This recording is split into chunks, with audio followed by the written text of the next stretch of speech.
Welcome to Bleacher Talk, a show for the fans hoping for a championship. I'm your host, Emma Gerges. Today I'm joined here by Jameson Geers. Jameson, thank you for joining me. Of course.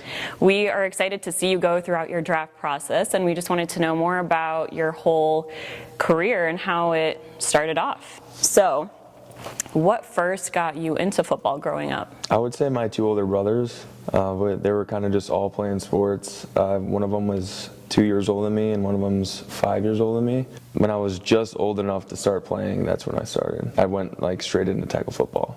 You were ranked as the number 25 tight end in the nation by ESPN going into college.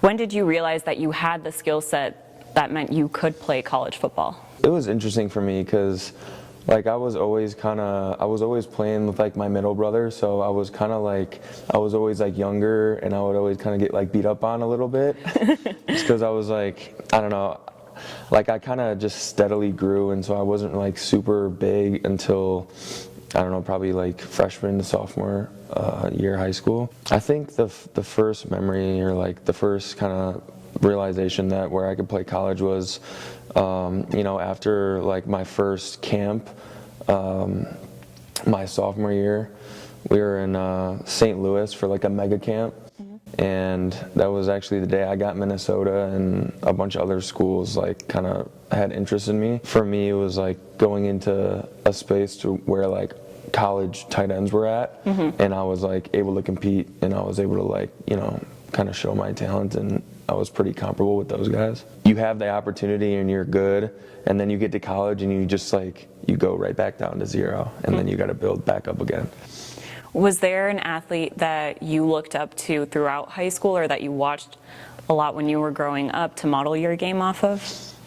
Yeah, I mean, when I was growing up, I didn't really think I was going to play offense as much, just because how I was in youth football, I was always too big sometimes to get the ball.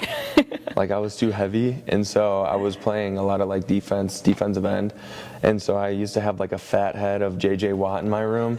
So I loved J.J. Watt, and I really liked how he played, obviously, and then when I switched to tight end, that's when I started getting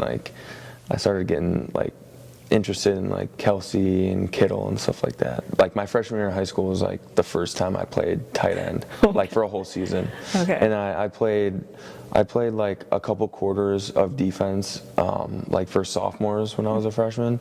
And so I was still being used on both sides of the ball my whole high school career. But it was freshman year when I started going out and running routes and stuff like that. And then it was I just kept on getting better, and I thought it was more fun.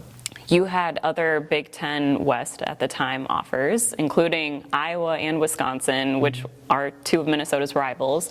What helped you decide on wanting to move to Minnesota versus somewhere closer to home? Well, I think it was their relationships at the time with the coaches and Coach Fleck. Coming to Minnesota at that time was really beneficial for me, just because of the guys we had in the room. And obviously Brev, and Nick, we're all in the room, and all of them are in the NFL, and they've all had really good careers. And so I was coming into a really talented room, and I was going to learn under those guys. And obviously I didn't know it at the time that they're all going to make the NFL, but the development was there, and that's what the coaching staff made it important for me, that hey, we have guys in our room that are going to compete in the NFL, and that's how we develop tight ends here, and that's why I came. What do you think is one obstacle that you faced, either in high school getting recruited or going through the process of committing a little earlier than other guys? Yeah, that's a good question. I just think in high school in general, guys have this perception of how it's going to go when they get there. And for me it was hey, I know I'm going to go in there, but I'm going to have to develop. But obviously you don't know the timeline, and so it was really just staying patient when I got here, and just being able to be productive. And even though I wasn't the starter, yeah. I wasn't the starter for my first 3 years. And so it was really until 2 seasons ago when I was able to, like, you know, play every game and be the guy along Nick. And so I think that was, you know, difficult, because in recruiting you might think like, hey, I really have a chance to, you know, make an impact on the team. And then when you get here, your impact is like being a scout team guy. Yeah. And it's just like being patient enough and like listening to the older guys, because they have a lot of good perspective on things. Obviously, like, we know Mo was a great scout team guy, and then he ended up breaking records here when he was playing. So I think it was just like taking everything like that the guys said when I first got here, and then like just kind of giving it to the young guys and recruits whenever they come in. What excited you about playing Big Ten football? I loved it. Like, when I was growing up, like, that was, you know, what we'd watch on the TV, and you know, we were always a football family, and my oldest brother played football at Butler, and so he didn't play in the Big Ten, but he was still like in the Midwest, so we were always surrounded by football. And obviously the biggest stage in the Midwest is the Big Ten for college. And so, like, that was, once I was able to kind of figure out where I was going to be, like, my opportunities wise, if I was able to get to this level, and like, I think it was like everyone in the whole family got really invested in Big Ten football, because I mean, I'm the youngest, and so, you know, my parents were able to come to every game. Like, they didn't miss a single game. And yeah, like, my whole family watched all my games, and so, like, everyone got super invested in Minnesota football. How does special teams prepare you as an athlete to play in a high-stake game? It kind of gives you like a taste of what the speed of the Big Ten is, and then you accumulate those reps, and then when you go into offense, you're kind of like, you're familiar with it. So it's not as much of a, I guess it's not as much as a surprise when you first get in there on offense, because you've already banked a bunch of reps on special teams. When you came in, you were in a tight end room with a lot of now NFL players like Kokeith, Brevin Spanford, and Nick Callerup. What was their leadership like for you coming in as a little freshman? It was huge. They all had their different styles, obviously. Yeah. You know, I think it was, you know, at first it was humbling. I was always hearing like how good I am and how successful I'm going to be. Yeah. And then, you know, you learn pretty quickly that there's guys miles ahead of you, and there's a guys a lot better than you, more developed, and they look like a Big Ten tight end, and I came in, I was like 230. I had to gain 25 pounds, and it was really humbling. But, you know, I think it was really helpful for me. Like, Brev, Nick, they all had their different like leadership styles, and he was more cutthroat, and like, I appreciated that, because, you know, he would let me know exactly. He would hold me accountable, and like, you know, he wouldn't sugarcoat anything, and like, that's kind of what I needed. And our coach at the time, our tight ends coach at the time, Coach Patterson, did the same thing, and I think I developed a lot that year. So, and then after Co left, it was, you know, Brev's room, and Brev and Nick, you know, they carried the room for a few years, and, you know, I was able to learn a lot about both of their skill set and kind of implement it into my own. Do you have a welcome to college football moment, either like a hit or a play, a practice? I think my welcome to college moment was in fall camp. I was blocking, like, I think it was just like a blocking play, and they sent Darius Green in like a safety blitz, and he ran right into me, and I'm pretty sure like he broke my hand, and yeah, my hand and my wrist just hurt like the entire year. And so I was like, obviously, I mean, I didn't get that many reps, but the reps that I was in, like, I had to make the most of it. And, you know, we watched the play on film like the next day, and it was like, yeah, this is not what we want. And it was just DG coming down, like filling the gap, and I was in it, and it wasn't good.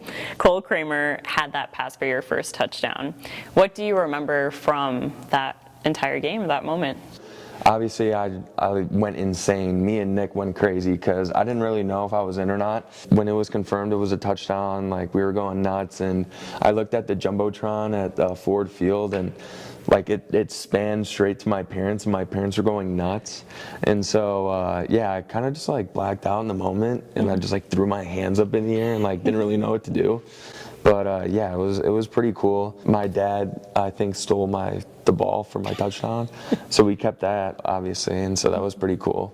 But yeah, it just made everything that year, all my hard work, like it just made it worth it in that moment and like that game. So I didn't know if it was gonna be, my first touchdown of many. So looking back at it, it was pretty special.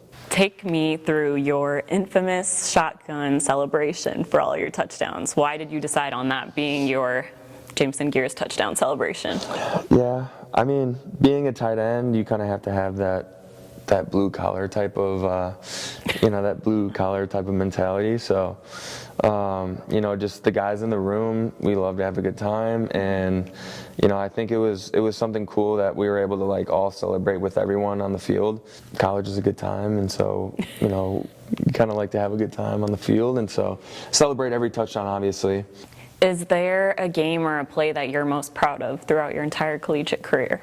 I'm conflicted because all like my 2 touchdowns against Wisconsin the past year, or this year and last year, and my touchdown against Iowa were all like super special. But I would have to say like my most memorable was my touchdown on the same play that we ran with Cole against Illinois. Because I had like 50 people at that game. Yeah. And obviously I'm from Illinois, and just like it was like a critical part in the game. I think my touchdown gave us the lead. And so I would say that one, just because of kind of what it meant to like the people who were watching. What part of your game are you most focused on heading into your professional career? Everything. No, really everything. When you have to go to the NFL, you have to play at such a high level. To be a tight end in the NFL is like you have to do everything. You have to be able to block D ends. You have to be able to block in the perimeter.